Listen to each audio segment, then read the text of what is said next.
Welcome to बिटेनिंग। साथ में मिलकर शुरू करते हैं जिंदगी की दूसरी इनिंग। टीडीएस को लेके सबसे इंपॉर्टेंट ये वीडियो एंड तक जरूर देखिएगा। बहुत ही सिंपल तरीके से मैंने टीडीएस को एक्सप्लेन किया है। अफोर्ड ही नहीं कर सकते आप ये वीडियो को मिस करना, मतलब ये गारंटीड है, आपको समझ में आ जाएगा। अपने रिश्तेदारों से, फ्रेंड्स सर्कल में भी वीडियो को शेयर करेगा। इसमें मैं वो बातें करूंगा जो मेरे और आपकी ज़रूरत की समझने की चीज़ है, ठीक है। और मैं आपको टीडीएस क्या हुआ है, क्या आपको वाकई में चिंतित होना चाहिए, मैं इन पॉइंट्स को भी क्लियर करूंगा कि आपको चिंतित क्यों नहीं होना चाहिए। इतना बड़ा हुआ नहीं है जितना बड़ा आप समझ रहे हैं।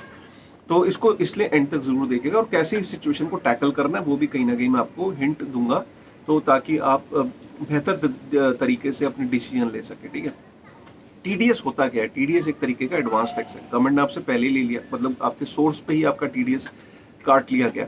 अब हो सकता है दो तीन सिनेरियो हैं, जैसे कि आप इनकम टैक्स स्लैब में फॉल ही नहीं करते, कोई बात नहीं। आप ये जो टैक्स आपका कटा है, बदले में जो जिसने टैक्स काटा है आपको एक फॉर्म देता है ना, वो टीडीएस फॉर्म, तो एक तरीके की एक्नॉलेजमेंट होती है। वो आप चाहते हो, इनकम टैक्स डिपार्टमेंट बोलते हो मेरा तो टैक्स कट गया, मैं तो टैक्स देने वाला हुई नहीं, मैं तो स्लैब में नहीं आता, आपको वो रिफंड हो जाता है। वो आपका सीए आपका हेल्प कर देता है वो रिफंड दिलाने में, ठीक है।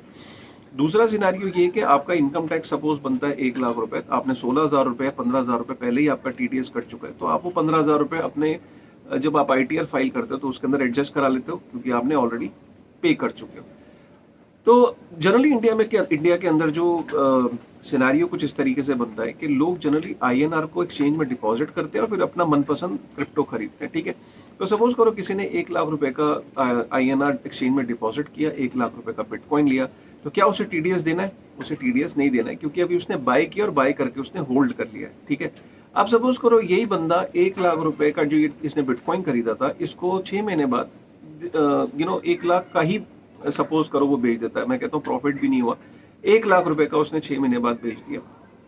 अब इस सिनेरियो में क्योंकि वो बेच रहा है, तो 1 लाख रुपए पे 1% का टीडीएस कटेगा, राइट। तो 1 लाख पे 1% कितना हुआ? 1,000 रुपए कट के, तो 99,000 रुपए, इनफैक्ट 99 भी नहीं आएंगे, आपकी कुछ एक्सचेंज की फीस होगी वो भी कटेगी। तो आप मोटा मोटा चलो लेके चलो कि टीडीएस कट गया 1,000 प्लस एक्सचेंज की अगर कोई फीस है 200 रुपए भी लगा लो, तो 1,200 रुपए कट के आपके हाथ में पैसे आएंगे। यहाँ तक क्लियर हो गया? तो ये तो हो गया सिंपल, जब आप आईएनआर से कोई चीज खरीद रहे हो और आईएनआर के अंदर ही वापस वो चीज बेच रहे हो, तो इस चीज में तो हमें कोई क्लैरिटी है, इसमें कोई प्रॉब्लम नहीं है। अब सपोज करो कि अब आप क्रिप्टो टू क्रिप्टो डील करते हो, आप बिटकॉइन से इथेरियम लेते हो, कई बार इथेरियम से बिटकॉइन लेते हो, तो इस पर्टिकुलर सिनेरियो में क्या होगा? इस पर्टिकुलर सिनेरियो में ये होगा, क्योंकि अब आप बिटकॉइन को इथेरियम से आप क्या कर रहे हो कि एक क्रिप्टो से दूसरे क्रिप्टो को एक्सचेंज कर रहे हो, राइट। तो ये इन काइंड की सिचुएशन हो गई यहाँ पे आप आईआरआर में कन्वर्ट नहीं कर रहे हो, ठीक है। तो एक तरीके का बार्टर सिस्टम हो गया। आप एक कमोडिटी से या एक चीज से, एसेट से दूसरे एसेट को, एक वर्चुअल एसेट को दूसरे वर्चुअल डिजिटल एसेट को एक्सचेंज कर रहे हो, तो यह इन काइंड की प्रपोजिशन हो गई। तो इस केस में आपको क्या होगा कि जब आप बिटकॉइन को बेच रहे हो, तो क्योंकि अब आप बिटकॉइन से इथेरियम को ट्रांसफर कर रहे हो, तो बेसिकली आप बिटकॉइन के सेलर हो, उधर इथेरियम को भी कोई सेल कर रहा होगा, राइट। तो जब आप बिटकॉइन को इथेरियम से एक्सचेंज कर रहे हो, तो जिसके पास वो बिटकॉइन जाएगा तो 1% कट के जाएगा, राइट। और जब आपके पास इथेरियम आएगा तो वो भी 1% कट के जाएगा, राइट। अब ये जो अब आपको 99% इथेरियम आएगा, आपको 100% इथेरियम आना चाहिए था ना, तो 1% कट के जो इथेरियम की वैल्यू आएगी। और एक्सचेंज क्या करेगी? 1% बिटकॉइन और 1% इथेरियम की जो वैल्यू है उसको आईएनआर में कन्वर्ट करेगी रात के 12 बजे तक, और उसके बाद वो उस वैल्यू को जो है उस वैल्यू को वो सरकार को प्रूव करेगी कि हमने ये इतना टीडीएस इसका काटा, राइट। तो उसके बदले में आपको जो है टीडीएस फॉर्म जो है वो इशू हो जाएंगे कि हमने इतना टीडीएस आपका काट लिया ऑन सोर्स। क्लियर हो गया? क्रिप्टो टू क्रिप्टो में एक मतलब आपने बिटकॉइन था उसको इथेरियम से एक्सचेंज किया, तो आपके पास 1% कट के जो इथेरियम की वैल्यू आएगी, और बिटकॉइन जिसने लिया उसको बिटकॉइन की वैल्यू 1% कट के उसके पास आएगी, राइट। और रात को 12 बजे तक जो है एक्सचेंज क्या करेगी? उसको आईएनआर में कन्वर्ट करके, बिटकॉइन और इथेरियम को सेल करके आईएनआर में कन्वर्ट करके उसकी जो वैल्यू आईएनआर की होगी वो आपको टीडीएस आपको दे देगी। सिमिलर केस में जो अब दिन के अंदर, अब सपोज करो आपने बीएनबी या डब्ल्यूआरएक्स की मार्केट है, डब्ल्यूआरएक्स से आपने बिटकॉइन को खरीदा और बाई किया, तो डब्ल्यूआरएक्स, अब गवर्नमेंट ने यहाँ पे ये बोला है, बड़ा इंपॉर्टेंट पॉइंट है कि अब डब्ल्यूआरएक्स 1% काटा और इधर से बिटकॉइन 1% कटा, ठीक है। अब डब्ल्यूआरएक्स गवर्नमेंट के हिसाब से एक नॉन प्राइमरी क्रिप्टो एसेट्स है। अब गवर्नमेंट ने यहाँ पे दो तरीके की कैटेगरी भी डिफाइन कर दी है, प्राइमरी क्रिप्टो एसेट और non primary. Primary crypto asset में गवर्नमेंट कह रही है बिटकॉइन, इथेरियम, यूएसडीसी और यूएसडीटी ये प्राइमरी क्रिप्टो एसेट्स हैं, और बाकी जितने भी क्रिप्टो एसेट्स हैं वो नॉन प्राइमरी है।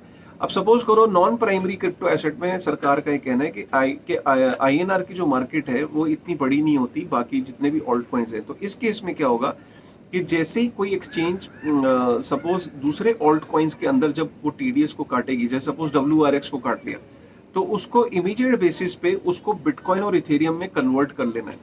और कन्वर्ट करने तो सर सपोज करो आपने दिन में WRX की कोई और WRX से बिटकॉइन को आपने एक्सचेंज किया, तो WRX से आपने बिटकॉइन को जब आपने ट्रांसफर किया तो अब आपने 1% बिटकॉइन कटा और 1% एक्सचेंज ने 1% वैल्यू बिटकॉइन की काटी और 1% WRX की काटी।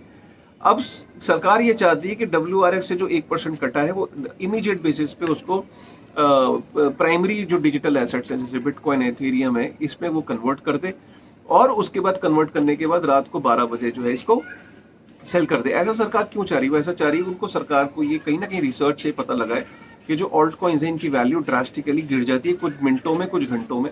तो सरकार नहीं चाहती कि जो ऑल्ट कॉइन्स के अंदर से जो मैंने प्राइमरी ऑल्ट कॉइन्स बताए उसके अलावा जितने भी ऑल्ट कॉइन्स हैं उनको इमीडिएट बेसिस पे उनका जो 1% है वो उसको इमीडिएट बेसिस पे उसको उसको बिटकॉइन, इथेरियम, USDC और USDT में ट्रांसफर कर दे ताकि उनकी वैल्यू एकदम ना गिर जाए, राइट। और अगर वैल्यू एप्रिशिएट हो गई तो बहुत ही बढ़िया है, राइट। तो ये सिचुएशन है, ये बड़ा इंपॉर्टेंट पॉइंट था, प्राइमरी वर्चुअल डिजिटल एसेट और non primary virtual digital asset. अच्छा, अब आप कहोगे कि P2P के अंदर भी यार सिंपल सी बात है कि अभी आप अगर किसी से कैश में डील कर रहे हो तो आपको TDS काटने की जिम्मेदारी आपकी है, राइट। आप किसी को सेल कर रहे हो बिटकॉइन और उससे 1 लाख रुपए ले रहे हो तो आपकी जिम्मेदारी है कि आप जो है वो TDS काट के उसको 99,000 99,000 रुपए ही, सपोज आप किसी को बिटकॉइन अगर बेच रहे हो, राइट, आपने 1 लाख रुपए का है तो आप वहाँ पे TDS काटने की जिम्मेदारी भी आपकी है, राइट। आप जिसको बेच रहे हो उससे आप 99,000 रुपए ही दोगे, 1,000 रुपए का जो TDS सर्टिफिकेट है आप उसको जमा करोगे सरकार के पास। तो ये बहुत इंपॉर्टेंट पॉइंट है। और इसके अलावा अब आपको सोच रहे होगे कि सर अब क्या होगा, कैसे होगा, तो यार मैं सिंपल तरीके से आपको समझाता हूँ। देखो, जनरली इंडिया में ज़्यादातर जो लोग हैं वो ट्रेडर नहीं है। ट्रेडर्स के लिए तो ये बहुत हानिकारक है क्योंकि ट्रेडर का सपोज करो जो लोग दिन में 100 ट्रेड करते थे, हर मिनट में ट्रेड करते थे, उनके लिए आप सोचो ना कि 1% अगर उन्हें हर ट्रांजेक्शन पे अगर 1% अगर उनका कट रहा है तो उनकी कैपिटल जो है 99 ट्रेड्स के बाद ऑलमोस्ट जीरो हो जाएगी, है ना। तो ट्रेडर्स के लिए तो ये बहुत ही भयानक स्थिति है। इनफैक्ट जो एक्सचेंजेस के ऊपर ट्रेडिंग वॉल्यूम भी काफ़ी गिर जाएगा। लेकिन यार इसमें एक पॉजिटिव साइन ये है कि जो हॉडलर्स हैं, जो लोग ट्रेडर नहीं थे, उनको खास फर्क नहीं पड़ता क्योंकि सपोज जैसे मैं, आप, काफ़ी सारे लोग हैं जो कुछ क्रिप्टोज को खरीदते हैं और काफ़ी समय तक उन्हें रखते हैं, हॉडल करते हैं। तो अब क्या होगा, लोग ट्रेडिंग को नहीं करेंगे, हॉडलिंग के लिए प्रोत्साहित होंगे, अच्छे अच्छे कॉइन्स को बाय करेंगे। लॉन्ग टर्म के लिए वो सोचेंगे कि यार अब हमें ना बार बार ट्रेडिंग नहीं करनी, हॉडल करना है, अच्छे कॉइन्स लेते हैं, 1-1 साल के लिए रखते हैं या 2-2 साल के लिए रखते हैं। अच्छे कॉइन्स में इन्वेस्टमेंट करने से क्या होगा, जो हमारी इम्पल्सिव ट्रेडिंग थी उसमें कमी आएगी, हमें लॉस कम होगा। हम तरह तरह के मीम कॉइन्स वगैरह में इन्वेस्ट करते थे, खाली बैठे होते थे तो ट्रेड मारते रहते थे, अब हम ट्रेडिंग नहीं करेंगे, हॉडल करेंगे। अब इनफैक्ट एक्सचेंजेस भी ऐसे टोकन्स और ऐसे म्यूचुअल फंड टाइप की चीज़ें लाएंगी कि वो बास्केट लेके आएगी कि safe basket, metaverse basket, NFT basket, L1 basket, कुछ ऐसी बास्केट जो कि रिस्क के बेसिस पे वो बास्केट्स लॉन्च करेंगी। तो एक्सचेंजेस को सरवाइव तो करना है, तो कहीं ना कहीं उनको पता है कि अब इस स्पेस में हॉडलर्स की जनता ज़्यादा आएगी, नए लोग भी इसमें ट्रेडिंग के पर्सपेक्टिव से नहीं आएंगे और वो हॉडलिंग के पर्सपेक्टिव से आएंगे। तो अब जो एक्सचेंजेस हैं वो इस तरीके के प्रोडक्ट लाएंगी। और अब एक्सचेंजेस के अंदर एक कंपटीशन ये भी होगा कि कौन सबसे ज़्यादा इजी स्मूथ तरीके से TDS सर्टिफिकेट्स प्रोवाइड कराएगा, कंप्लायंस प्रोवाइड करवाएगा।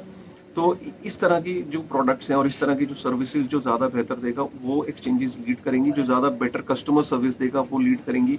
तो ये बड़ा इंपॉर्टेंट है। और आप आने वाले समय में मैं आपको यही बोलना चाहूँगा, चिंतित होने की जरूरत ही नहीं क्योंकि आप तो वैसे भी बहुत बड़े ट्रेडर नहीं थे, आप वैसे भी महीने में 1 बारी 2 बारी ट्रेड करते थे, अब आप वो भी नहीं करोगे। अच्छे कॉइन्स लो, SIP के थ्रू लो, हर महीने कुछ छोटे छोटे कॉइन्स को एक्यूमुलेट करो।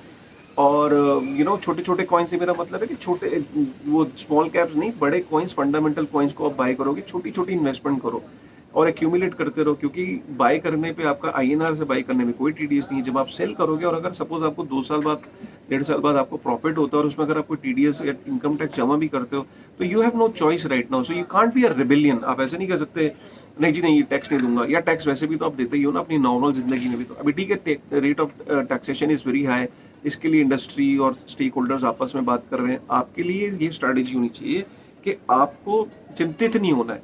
1% का टीडीएस मीडिया में इस तरीके से हवा क्रिएट हो रहा है कि आपको लग रहा है पता नहीं इंडस्ट्री खत्म हो जाएगी। इंडस्ट्री कहीं नहीं जा रही, नए लोग उल्टा इसमें एंटर करेंगे क्योंकि अब क्लैरिटी आ रही है।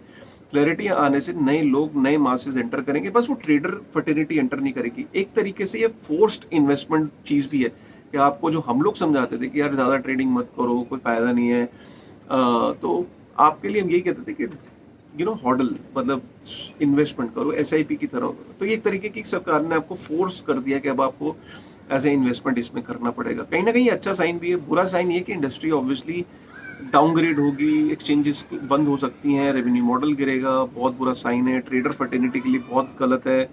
और अभी तो ये भी क्लैरिटी नहीं कि डिसेंट्रलाइज एक्सचेंजेस का क्या होगा, एनएफटी पे टीडीएस कैसे है, डेक्स पे टीडीएस कैसे है, वो सब चीज़ें भी क्लैरिटी नहीं है, मतलब क्योंकि लेकिन वहाँ पे भी बाय सेल हो रहा है तो टीडीएस वहाँ पे भी अप्लाई होता है, बट वहाँ कोई एज सच कोई जो डॉक्यूमेंट आया है उसके अंदर सिर्फ सेंट्रलाइज एक्सचेंजेस के पर्सपेक्टिव से ही टीडीएस की बात करिए। डेक्स को, एनएफटीज को, डाउस को, मेटावर्स को, इन सब को लेके कोई अभी टीडीएस की बात नहीं हुई है। बट ऐसा नहीं है कि वहाँ पे भी अगर बाय सेल हो रहा है तो टीडीएस अप्लाई होता है। इट्स जस्ट दैट कि कोई गाइडलाइन में क्लैरिटी नहीं, बट हो सकता है आने वाले समय में आपको ये दिखने को मिलेगा कि डेक्सिस और एनएफटीज और डाउस और सब के लिए भी आपको क्लैरिटी देखने को मिल सकती है। तो आई एम श्योर कि आपको अभी थोड़ा सा आपको रिलैक्स हो रहे होगे, ज़्यादा आपको टेंशन लेने की जरूरत नहीं। अगर आप क्रिप्टो में बिलीव करते हो, अच्छे 1 2 3 फंडामेंटल कॉइन के अंदर रह के आप धीरे धीरे एसआईपी को लेके अपने अपने वो अपने पोर्टफोलियो को ग्रो करिए, आराम से ग्रो करिए, ट्रेडिंग आपकी ऑटोमेटिकली कम हो जाएगी और टाइमली टैक्सेस पे करिए, टीडीएस पे ध्यान दीजिए, टीडीएस पे करिए, टीडीएस से घबराइए मत। इंडस्ट्री में अगर आप लंबे पर्सपेक्टिव के लिए रहेंगे तो आई एम श्योर कि आप overall you will be on a positive side. But अगर आप ट्रेडिंग भी करोगे और सब चीज़ें करोगे तो I don't know, it's a very difficult time right now कि अगर आप ट्रेडिंग भी करना चाहो और उसके बाद ये सारी चीज़ें रिकॉर्ड्स मेंटेन करना चाहो तो it will be very difficult. So I am sure कि अब आज आपको वीडियो पसंद आया होगा, थोड़ी सी आपको क्लैरिटी भी मिली होगी, थोड़ा मैंने आसान तरीके से, सिंप्लीफाइड तरीके से आपको समझाने की कोशिश करी है।